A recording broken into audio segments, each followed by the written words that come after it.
আসন্ন ত্রয়োদশ জাতীয় সংসদ নির্বাচনকে সামনে রেখে তৃণমূল সংগঠনকে আরও সুসংহত ও শক্তিশালী করার লক্ষ্যে ময়মনসিংহের ভালুকায় অনুষ্ঠিত হয়েছে মতবিনিময় সভা ও সদস্য ফর্ম নবায়ন কার্যক্রম।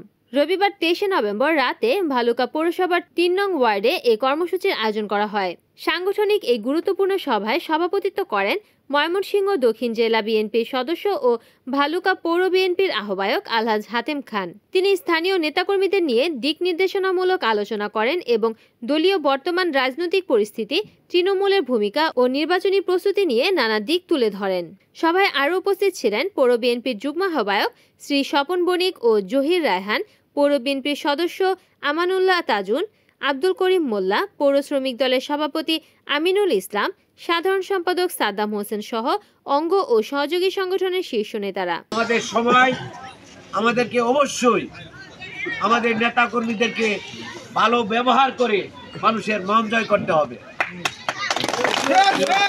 মানুষের মন জয় করে আমাদের যে প্রতীক ধানের শীষ প্রতীক, এই প্রতীকে ভোট দিয়ে ধানের শীষ প্রতীককে বিজয়ী করতে হবে।